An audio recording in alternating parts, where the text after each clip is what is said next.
is up by 5, 3.5 minutes to go on New England. And Baltimore down big against Cincinnati. Now you're bringing the 7-7 teams in the mix as well. Burkhead is just having a good time out there. Texas native, 31 years old, rushes for a career-high 149 yards and 2 touchdowns, and he recovers the onside kick. And what a stunner here in Texas.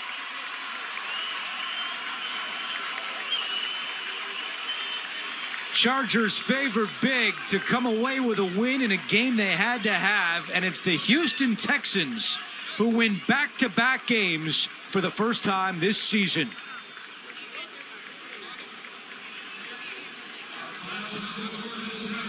Chargers' final 2 games next week at home against Denver, and then week 18 on the road against Las Vegas.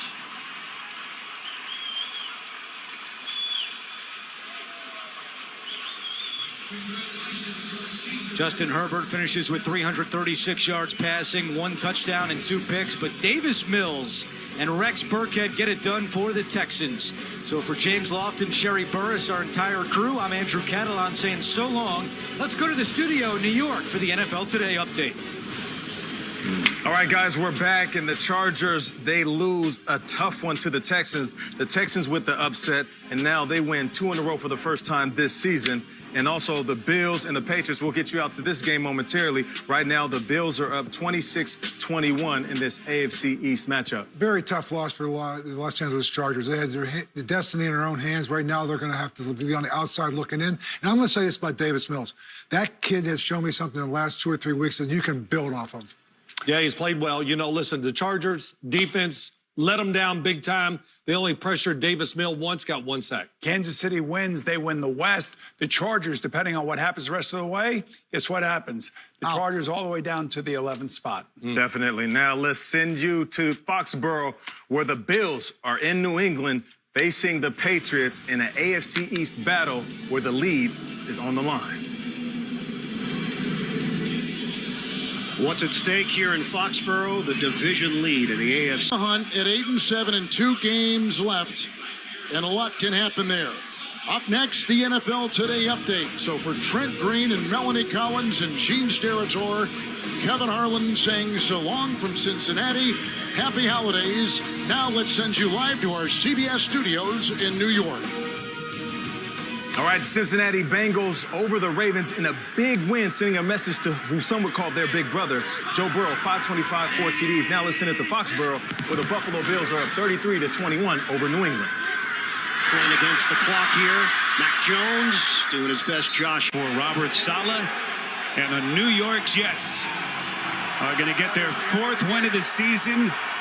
What a moment for Ron Middleton, again spent a number of years down in Jacksonville as an offensive assistant for the Jags. Your final score, Jets win it 26-21. For Jay, for G, and our entire crew, Spiro Ditas saying so long from East Rutherford as we send you to our studios in New York. We take you now to Foxborough, where the AFC division lead is on the line. The Bills 33, the Patriots 21, with just under 2 minutes to go in the game. Against New England. A win for the Bills would move them to 9-6. Don't you go anywhere, because coming up next, game 2 of our doubleheader. It's crunch time for the Steelers as they look to stay in the playoff hunt by cooling off Patrick Mahomes in the Red Hot Chiefs. And then it's out to Vegas. The Broncos meet the Raiders in a must-win game for both squads. That's coming up next, right here on CBS. And welcome back to Studio 43 and the NFL Today update. I'm Nate Burleson alongside Boomer, Coach, and Phil. What a day it's been so far. And what a game it's going to be, guys. There's Patrick Mahomes, 30 touchdowns, 11 interceptions this year, 4th season in a row for over 4,000 yards. If they win today, they clinch the AFC West. All right, but there's Big Ben. Big Ben has been there and done that. Of course, he's a little bit older, but he still got the juice. 5th most passing yards in NFL history. No Travis Kelce today, but he does get Tyreek Hill. He was activated yesterday. He is a very dynamic and electric player. Fastest guy on the field. Najee Harris, running back for the Steelers. He's had some tough yards this year, almost 900 yards, but he needs to run the football today, hopefully control the clock, and keep Patrick Mahomes off the field. You know, Coach Tomlin said, we don't want hostages, we want volunteers, and he decided to trade Melvin Ingram in the middle of the season to the Kansas City Chiefs. He has been the final piece to what has been a dominant defense. There's not too many guys that can do it all, but T.J. Watt can. He is one of those individuals. 15 strip sacks in the last 4 seasons. That's most in the NFL. He's an absolute Destructicon. And I'll tell you, his defense this week 8 has been dynamic, and that is the middle linebacker who makes all the calls, gets people aligned, and again, trying to keep that Pittsburgh offense stymied.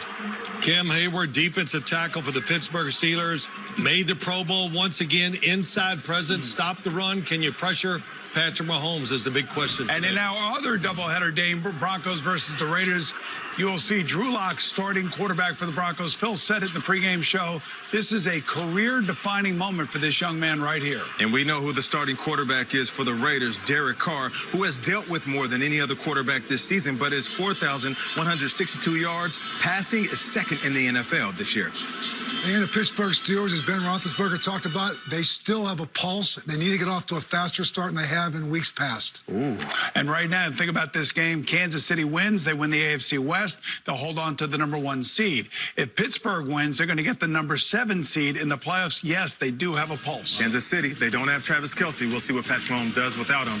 Enjoy the game. We will see you at halftime.